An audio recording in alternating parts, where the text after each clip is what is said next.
Okay, well. All right, let's move into some news, some proper news, and we can go quick. We don't need to linger. Well, let's just stay in MCU territory. Yeah, Anthony Mackie signed officially his deal for Captain America 4. So that be coming down The tracks. I'm excited for that. Yeah. I'm very excited. Yeah. I am as well. I'll be interested to see if that's a Phase 4 or if that ends up being like into Phase 4 or if that's a Phase 5 movie. Who knows? I just don't know. I don't know where they're aiming for things like that.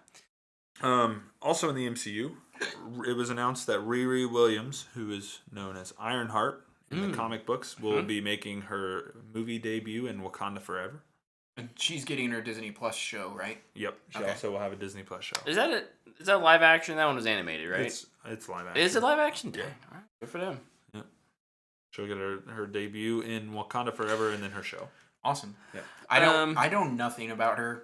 So I'm excited to learn about her. I think this adds credence to. I remember when we met Shuri. I was like, oh, she's going to become Ironheart. Oh.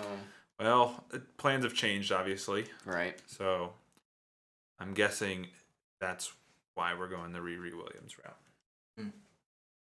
Yeah. If that's the case, props to them for Being able to pivot, pivoting so effortlessly. I mean, again, we haven't seen how either of those will turn out, but Yeah. Interesting news here. Ghost in the Shell, the anime, not the live action awful movie, is getting remastered in 4K and released in IMAX selectively around. Really? Yeah. You want to go? Sure. Let's go. September 17th. The animated so only Ghost like in the Shell? 4 weeks. The anime is fantastic. So I'm down to go. They're going to show it in IMAX? Mhm. Are we getting it? I don't know yet. I guess I should. I would like If to we watch get it it, if I we didn't get see it. a Let's list. go. But Yeah, yeah. I'd like to see it. Yeah, I think that'd be awesome. And we'll never mention the live action one. I've still never seen it. I went and saw it in IMAX. You fool. I wanted it to at least be pretty. That movie was pretty. Eh, Lots of that's neon. fair. That's fair. It was so bad. There's another movie news. While we're talking about animes, Oh, go ahead. Yes. Cowboy Bebop Yeah. on Netflix got its live action set images. And I think these look pretty good. I don't think it looks bad. Yeah. Yeah. I think it looks pretty good. Yeah. I didn't see these, Pretty cool. so I don't know. I've I've never never watched s- Cowboy Bebop. Yeah, so- I haven't either. So. Me either, but apparently it's very music and Oh. which I'm super down for. We also got over at Disney Plus. They ordered a 10-part live-action series based on the origin of Captain Nemo. This is the 20,000 Leagues Under the Sea origin story spin-off that no one said they wanted, but we're getting because Disney needs content. I want to read that book. Is it good? In a while, I don't know. You're the book guy. I Why are think you it asking? was. I think it was good. I remember I enjoying mean, it. it's considered a classic. Yeah. I'm actually kind of interested in this because it's something on Disney Plus. It isn't Marvel or Star Wars, so I'm interested in seeing what else. That's a good Which point. is the same thing. Yeah. Bingo. That's why I was so interested in Mighty Ducks. Yeah. I'm trying to think. Have I watched anything on Disney Plus that isn't Marvel or Star Wars? And I can't remember. Hamilton? You haven't watched Luca yet? No, I haven't. I haven't watched Luca, Ride the Last Dragon. Cruella's coming out this next week. For free? For free. Well, I guess I can finally watch I was that. saying I might have to watch that. I've heard really good things about it too. I'm just not interested, so I haven't paid money. They said her did they sign a sequel? They signed her for a sequel, right? Yeah, because she was So- like, okay, I won't sue. I'll take the sequel. Right. Give me Release, that I think, other money. I don't know the details. That's fair. You guys aren't gonna make me say the Fast and Furious news, are you? I am. Get it out. Fast and Furious 10 set to release date for April 2023. And then I'll never have to talk about it ever again, right? Nope, there's going to be a two-parter, baby. We still need that Hobbs and Shaw sequel too. That's true. And we need the Bow Wow Lucas Black spinoff as to how they got to building rockets. Touche. Which is probably going to be For All Mankind Season 3. Crossover with that. I don't like that. That's where I draw the line. I found a line. We found a line with Luke. We did. We did.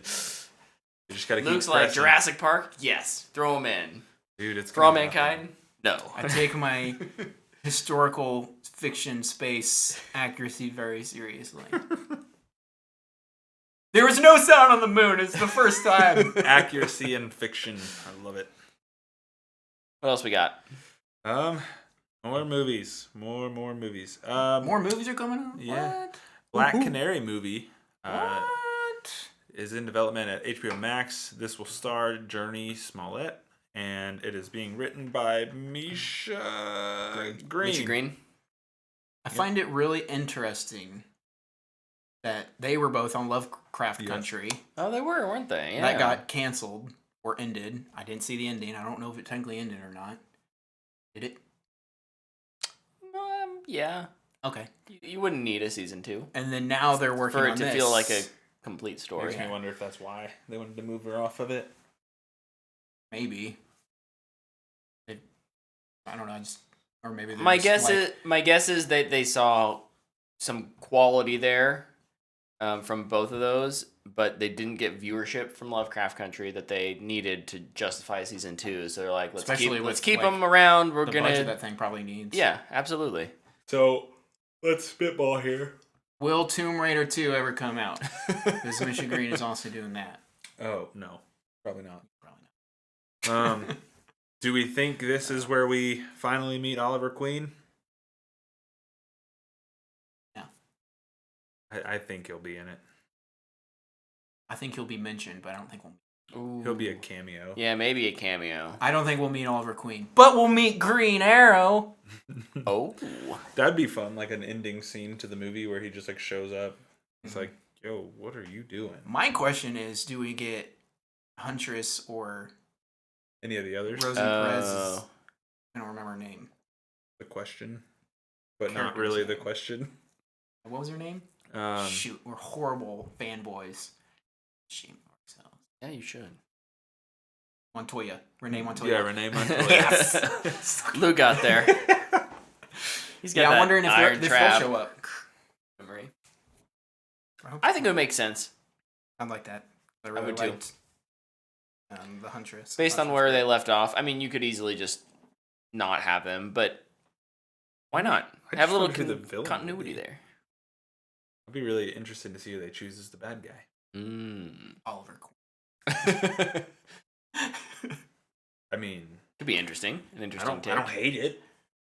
I've heard worse bitches. Yeah, you can make it work. What else we got here? Yeah. I've got Bond news, kind of. Ooh.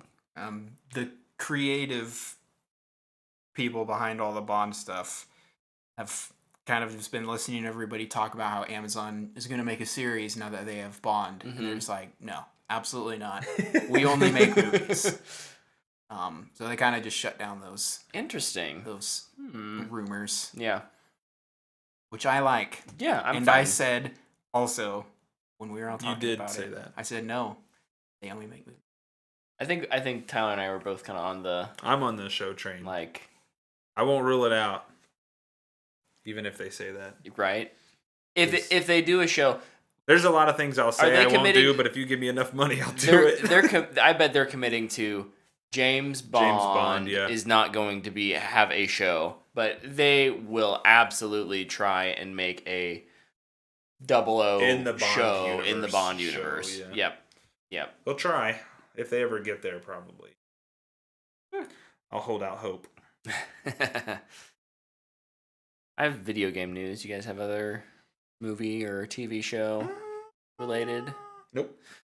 Okay, so earlier this year, Outriders came out from developers People Can Fly. Oh, I forgot about that. This game. is a disaster. Yeah, so this was published by Square Enix, and this last week, the developers, again, not Square Enix is the publisher, the developers, People Can Fly, basically said they haven't received any royalties from Square Enix.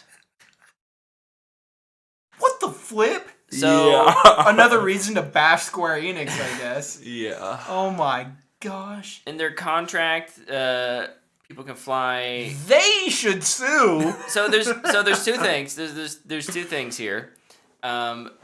They should have. in the contract, the way it's kind of stated is that People Can Fly, the developers, would start receiving a portion of the profits once the game's production, distribution, and promotion costs have been covered. So, either that means it hasn't made a profit, or it means Square Enix is being shady. And we say Square Enix may be being shady because People Can Fly, the developer, said, "We do not have any data on the sale of Outriders. We don't know how many copies we sold." They say we estimate that it's between 2 and 3 million copies, and and are their indication, their data crunchers, data. I've heard it both ways. Would ensure in the project's profitability after the first quarter of sales. So, who knows what's going on here? Square Enix does. They're just not telling. They're just not telling.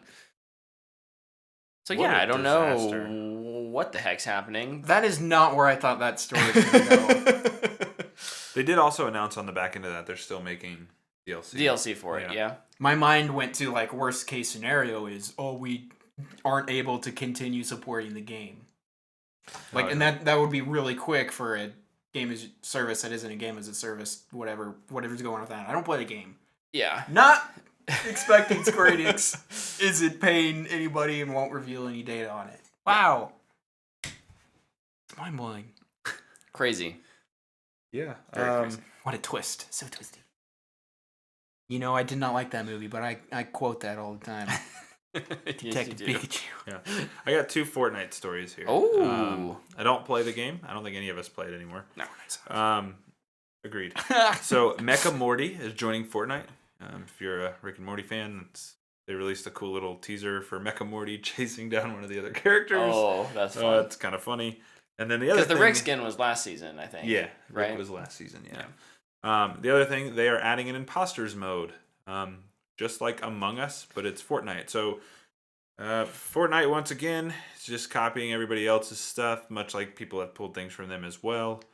Remember in like middle school and high school where you'd have that big paper and then there'd be that like week-long lesson about a works cited because you don't want to get caught for plagiarism. Right. Why did we learn that? Because apparently it doesn't apply to real life. You can just copy whatever you want. Yeah, and I don't like the Among Us developers got a lot of tweets on this announcement. And they're like, "Did you guys get to work with them on this?" And they just responded with an emoji like, "No." They should sue. What do you think? Yeah. So Among Us did not. They're not going to get anything from this. Fortnite is straight up, and I mean, I get it. This game of imposters has been around forever. Oh yeah. It's not like it's a party game. Yeah. It just sucks that like one of the best iterations of it is Among Us, and now Fortnite's like, oh well, if they did it, we can do it. Yeah. I mean, when Apex put the respawn beacon in the game, I mean, Fortnite had it 2 weeks later. Yeah. Like it's these. That's the thing. This isn't the first time we're noticing it. We're noticing a pattern here with how Epic treats its additions to Fortnite. Yeah, I mean, well, Fortnite's Battle Royale mode itself is straight stolen from PUBG. Like, they were just like, oh, that's working for them. We should do it, too. Oh, yeah, their game was it's completely a survival. different. It's a survival game. It's called Save the World. It's a totally different game. Yeah, yeah. So it's just, I don't know. It's really unfortunate that Fortnite reaps the benefits of everybody else's stuff just because of popularity. Yeah. But, yeah, that's the thing. Screw you, Epic. You kind of, I don't want to say you ruined Gears, but you left Gears in the dust. Speaking of other developers who we don't like but are releasing things, Call of Duty. Oh yeah. Was this supposed to be in the trailer roundup? We just watched it. Yeah, Call of Duty Vanguard. I think last week it said that they were going to be revealing it. The leaks had kind of started. Yeah. Their social media handled it pretty well. They did. Pretty funny. They did. But yeah, Call of Duty Vanguard coming in November. World War II. You're fighting on all 4 of the World War II fronts: the Eastern, Western, Western Front, Pacific, and Italy. Yeah, or Africa. So I think It's trailer. I don't know how much to interpret. I thought the trailer was well trailer made, was but fine. I don't care about it, and Activision sucks. So. Yeah. Yeah, I am. Last year I said it. I'm done with Call of Duty. Still sticking to that. If you liked this trailer, though, you should go watch Overlord. It's a good movie. Such a good movie. Um, Might be the best zombie movie. Luke, you want to hit this game announcement right here? Yeah. Yeah. The best game ever is... And no, he's not Releasing. talking about Destiny. The best game ever is releasing again. For the 4th time. Skyrim announced its 10th anniversary special edition something. I believe it's called the Fishing Edition. Oh my gosh. Is it actually? No. Oh, I was going to say, that's amazing. Like, in Red Dead, you could fish. And I've, like, struggled catching a fish for a good 45 minutes sometime. I was on a bridge and a train was coming. I was getting a little nervous. Somehow I dodged the train. Didn't lose the fish and caught it. It was a good fish, too. Anyway, I can't wait for fishing to be in Skyrim. I'm totally going to buy this again. It was a total, like, big fish story right It there. was. It was. How much of It that? wasn't. How much of that was? No, it's totally true. Dude, yes. It's 100% true. There's the city, Saint Denis, and there's the train track going over the water over into the swamp area where your hideout is. And there's I got eaten by the a fish crocodile on the over map there. is over in that area, and the only place I ever snagged it was when I was on the bridge. And then to catch the fish in that game, you just twirl the thumbstick. The thing was big, and it was a struggle to bring in, and the controller was just vibrating the whole time. So my hand was like going numb, and I'm just there just twirling this thing around. It took forever. I'm so proud of you. That's awesome. I finally caught it, and I just saved and turned off the game because I was so tired of just... He's like all sweaty. Yeah. He's sweating now. You know how Just hot it thinking gets in... about I complain about how hot it gets in my Yeah. room all the time. I was sweating. That's awesome. Anyway, I'm totally going to buy Skyrim for the 4th time. Of course you are. Yeah. I'm so excited. I have one more game announcement before the big game announcement. Okay. There was a Pokemon Direct last week from Nintendo. They showed off the new Pokemon Breath of the Wild game, Pokemon Legend of Arceus. I don't know how you say it. Legend of Zelda? Legend of Arceus. So Legend of Zelda. Cool. Yeah. Did you watch this? No, I didn't. I think this looks freaking sweet. This Yeah? is exactly what I've wanted from a Pokemon game my entire life. Is this I'm one of those so things excited. where I'm gonna like maybe finally get into Pokemon? No, Oh, you okay. won't. But it's an open world Pokemon game that looks like Breath of the Wild. The Pokemon attack you, not just your Pokemon. So like if they start attacking you, you can either run and dodge and get away, or you can throw your Pokemon out and choose to fight them. I can't capture them. You can. Some wild Pikachu's going to randomly do a quick attack on you. He's going to die. Takes place in feudal Japan prior to Pokemon and human partnership. Wait, does Pokemon take place in the real world? It's not Like they it's- say, we're in Japan! So every region in Pokemon is inspired by a different region of the world. So like Sun and Moon is inspired by Hawaii.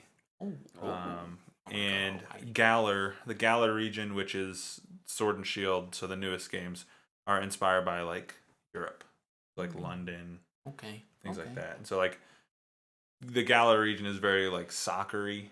It has a lot of soccer inspiration, sports. It's kind of cool. So yeah, every region is inspired by real places. Okay. Interesting. Yeah. So this one is Japan, which is really weird that it took them this long to get to where the game is made. Right. It looks really cool. Like the Pokeballs have these really cool like motifs when you catch a Pokemon and forward to it. This is exactly what I've wanted from a Pokemon game my entire life. So can't wait. And then there's the big news story. Well, I got something first. Cool. Tomorrow, Oh yeah. Also a big news story. Season 15, Season of Lost, is launching tomorrow. We're getting Witch Queen reveal tomorrow. Yeah, for Destiny. They have a big stream going on. Hopefully a lot of good changes will come. And then today, there is like a 16-second teaser, and they showed Savathun. First time, Destiny community kind of lost it for a bit. We're all very excited. It looks awesome. I'm very excited for that.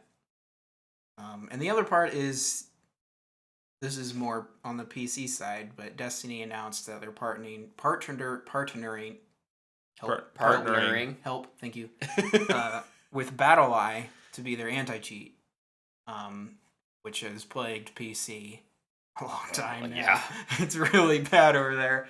I actually got a notification that somebody that I reported got banned, which is kind of funny. But there's like two sides to the announcement, which is BattleEye is the worst one they could have picked, that they suck. And then some people are just really excited that there's actually going to be one now. Yeah. I'm in that camp. I'm so hyped for tomorrow, though. I'm going to watch that trailer like 20 times as I wait to get into this season of Lost Q. Maybe tomorrow night we should just have do a little stream and talk about all of the happenings. Mm-hmm. Luke's getting emotional over here. I got worn out when I was talking about that fishing story that you guys don't believe me. I'll tune in and watch the stream after I finish my baby classes. Ooh. My baby classes today, tomorrow, and Wednesday. Love it. Yeah. Love it. All right. Well, the other big gaming news this week, Halo Infinite. They had a little dev diary about 30 minutes long. Oh, it's so good too. Out on YouTube. It's very good. They talk a lot about what they learned from the tech preview, some feedback they got. They talked a little bit about some of the technical stuff behind it. Like, hey, this build was from about 2 months ago, and so how they've implemented some of those changes into the build that they're on now. That was super interesting when they were talking about that, because I remember watching you stream it, and I was like, man, this looks really clean, like really polished, for the most part. And they were like, yeah, that was about a 2-month-old build, and I was like, what? That was really cool.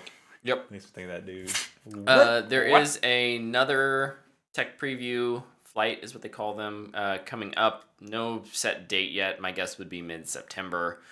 That's going to focus. It's going to have the bot mode. It's going to have the training area, but it will also have 4v4 proper multiplayer, matchmake against human. One of the interesting things they talked about with the first tech preview was that because it was 4 people versus 4 bots, they needed twice as many servers. Yep. Because you weren't actually putting 8 people together on a server. It was only 4 people. Yep. I thought that was fascinating. They were like, it was we have to spin up a server for every a team. really good stress test for their They also back end. They also revealed, speaking of stress tests, how many people they let in. It was like hundreds of thousands. Oh yeah, of yeah. people I didn't that were in the recall flight. the final number. Yeah. But yeah. Several 100,000. So it's gonna be. This game's gonna hit big. Yeah, especially multiplayer. Yeah. Yeah. Yeah, I'm looking forward to multiplayer. I did sign up for the Insider program, so I hope I get into that next fall. Yeah, so the next Insider 4v4 proper multiplayer and Big Team Battle, which is 8v8, which has been, it was kind of in Halo 5, but it was added in after the fact, and it was mostly... It was half-baked. It was mostly like Forge-made maps, and... I was going to say the maps were like one-lane maps. Like, they weren't good. Yeah. So that's a welcome change to have that back. However, there was some positive news stories there. The news stories that are really making the news cycle is the fact that the campaign will not have co-op in it at launch, due to some of the challenges of implementing co-op in a much more open world Halo game. It is not coming. They didn't say much about it. I saw a Reddit post from someone who seems to know what they're talking about. They kind of had to, out of like anonymity, say, I'm not going to say much. I'm not going to spoil anything, but kind of here are the challenges of the old system, because Halo's always been very linear, and it was easy just to how they had it. When you die, you spawn in on your teammate, on your co-op player. Is that what you want to do if you're 3 kilometers away and you Yeah. die, how do how does that system work? And I guess they just really haven't figured that out, which kind of surprises me, but it sounds like there was quite a pivot late last year when Yes. when Chris was stepped away from being creative director, let go, stepped away, whatever you want to say, and the new guy, gosh, I can't remember his name, Joe Staten came back on. Yeah, Joe and Joe talks about this. Yeah, Joe was the one telling us all this. Yeah, and anytime he's on any kind of update, there's going to be some news, right? I mean, anytime a game's director is doing outward-facing media, it's usually not the best sign. Yeah. But he did come in and he say, look, we started this as this kind of giant open world thing, and it's still going to be that, but rather than you just going over and doing all these crazy things, like, we want each thing to be kind of like a stepping stone towards your objective. And I think that's smart. I think that's a good move. Yep. Because you can end up in some really precarious situations if you're letting people just kind of go wherever. Mm-hmm. So it'll be interesting to see how they wrap it up and get this thing launched in season 2, I believe is what they said. So that would launch. co-op campaign is on track for season 2, which will probably be sometime in the spring, late spring, early summer. Yep. And then the other thing it's on the cutting room floor for launch is Forge. It's coming in season 3. They say they really wanted to up the ante with what it can do. Halo 5 Forge was actually really good. It's still not quite where some other places are at in terms of, or it wasn't. So I'm wondering what they're doing. That's there is some like scripting stuff that you were able to do in Halo 5 to actually make things like populate enemies or things flying or buttons and make elevators and whatnot. Yeah, much like Battlefield Portal, I won't spend time in this anyways. So I'm not overly concerned about it personally.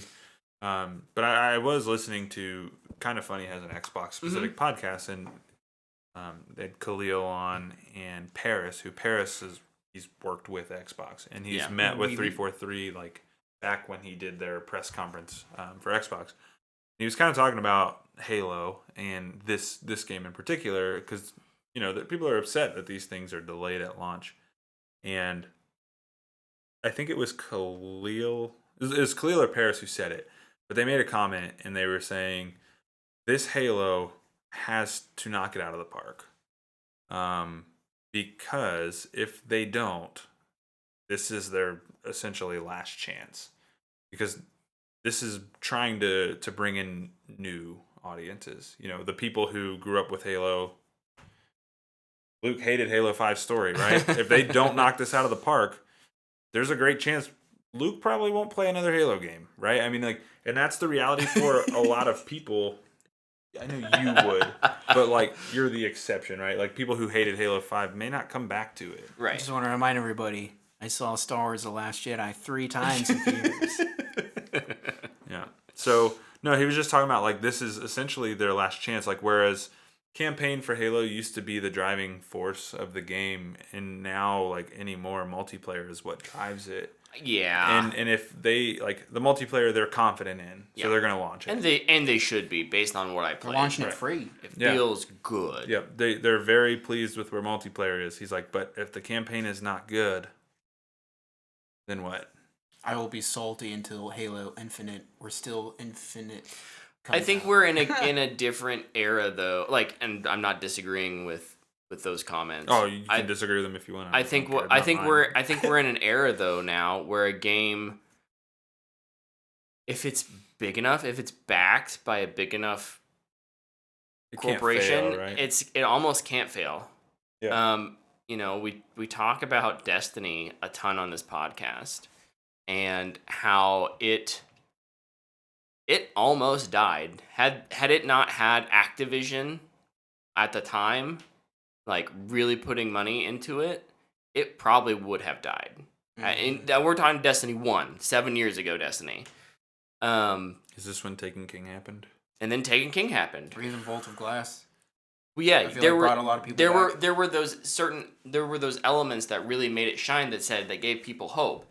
So I think the fact that like Halo multiplayer will probably be around forever. Oh yeah, that's not going. I think what we're gonna end up getting, we're gonna get a big campaign this year, and then going on, we're just gonna get these small, just like Destiny. We're just gonna get these smaller, bite-sized expansions. Maybe every 3 years we'll get a big proper game, size thing. But that allows them to keep that online community who really likes the gameplay involved in multiplayer while promising and hopefully building on that and fulfilling that promise of, all right, we understand we missed the bar here and here and here. That's on our list to do. You don't have to wait 3 years. You can wait 6 months. Yeah. You wait until next season. We're doing changes. It's a games as service, and as much as we love or hate them, depending on the game and the day, it does provide those opportunities. It does. No, I don't disagree with you at all. They just had a very interesting stance on it. Yeah. And I don't know where it's coming from. I don't think Forge is a game breaker for anyone. No. People will say it because it's bullet number 2, but honestly, if it was the only bullet, it would not make waves. I forgot Forge was even a thing until they delayed it. Yeah. I haven't done anything in Forge since I tried it in Halo 3. Yeah, and was it in Halo 3? Yeah, am I thinking of it was. Reach? No, I think people forget that Cyberpunk launched not ready, and it made all of its money back in a weekend. Yeah, so I would rather and them gave delay all things. All the PS give refunds their money and back. still made its money. Yeah. Well, I wonder if CD Projekt Red paid their people. One of those interesting things that Joe Staten said that I really liked was that this is, they've kind of acknowledged. Everyone knows this is a games as service. Mm-hmm. There is always time to iterate, and if you're creative, it is easy to just want to work to perfection every little thing. But as a games as service, they can say, no, our campaign is good enough. Our multiplayer, it's good enough. We want it out there. We need to start somewhere. Yeah. And then we can build towards these other things. That was and a not super nitpick cool on bit. everything. Yeah. Yep. So I think having co-op campaign come in season 2, it's a bummer for me because it probably means I'm not going to ever get to play Halo with Luke because he's not going to play the multiplayer, probably. And he'll have beat the campaign by the time that comes out. So I'll have to wait for the next expansion before I can actually play with him.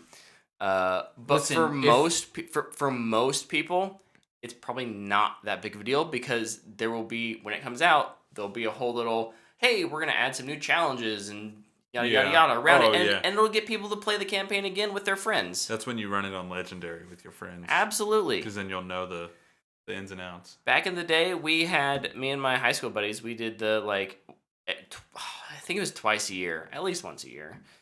We would do all the campaign run-throughs together. We'd bring our Xboxes over, we'd pair up, so there were 3 or 4 teams, and we'd race through the campaigns. Oh. So,